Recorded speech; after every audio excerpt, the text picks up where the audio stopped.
This very event in 2007 was held at Westbury High School.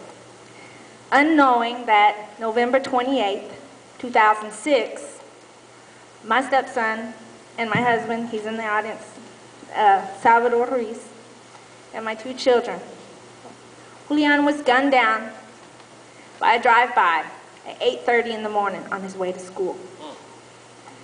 He did not know them. There were 2 gang members, 17 years old. He just turned 16 just 2 months prior. A lot of people don't know about his life. He had a hard life. His mother abused him, and they moved to Michigan. He ran away at 14 years old. We allowed him to run away. He was getting into fights up there, people teasing him. He got expelled, I believe, twice. So he had been out of school. When he came to us, we kept him out of school just because we didn't want him back in that environment. We fought the courts. We fought everybody. CPS, everybody. He fell through the cracks. He's one of those stories that just fell. Finally, his mom said, I know he's with you, and you can have him. So we enrolled him in school. His first year of school, he failed. He did bad. He got in his fights. He was very defensive. But then again, he was behind, his education. 2006, the following year, he decided to do something about himself. He told his dad he didn't want to be a statistic. He didn't want to be like his sisters. He didn't want to be like his cousins. He wanted to have an education, and he wanted something for himself. He did the extended program where he made up his grades, so he stayed after school till 7 o'clock every night. He was 2 days shy of finishing that, and he was going to go to Seaborn, which I don't know if any of y'all know, it used to be in Galveston. And he was going to get his GED. He did not want to be in that environment. We didn't know how bad it was. Only he knew. And he wouldn't say. I don't know, out of fear, out of whatnot, but he didn't want to say. So what I'm trying to say is,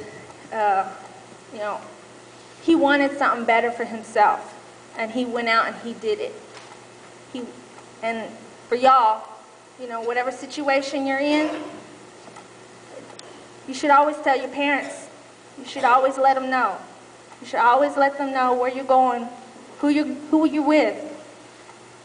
Because when we ask what time you're going to be home, where you going, we're not trying to be on your back. We just want to know. Because when it hits the fan, and you know what I'm talking about, the only people that are going to be there for you are your parents. The only ones who are going to grieve completely for the rest of their life for you are your parents and your immediate family. Your friends, they're going to cry. They're going to say, oh, that's my homeboy, whatever they say. But they're going to go on. They're going to live their life. They're going to go and do whatever they want to do.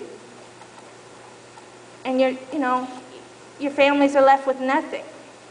So for all of you who are around that age limit, just think about it. And get your education. Go on. Turn the other way. He did. But that one day, he couldn't. And so now we're left with it. And his brother and sister were just in the 1st and 2nd grade. And so every day, they ask, why did he die? Why did they kill him? I don't know. He didn't even know. He didn't know them. And there's no reason. They're at large right now. And so every day for us is waiting. Are they going to be caught? Are we going to have our day of justice? Are we going to have that day to where we can see them in court and ask why? Why did you do that?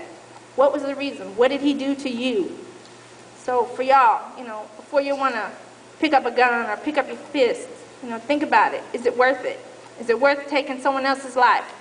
Because at the same time, by me taking their life, I'm ruining my life. But you're not just ruining your life, you're ruining your family, your friends. It's not just one victim. It could be hundreds. So just think about that, and next time that, you're in that situation, just think twice. How powerful is that? How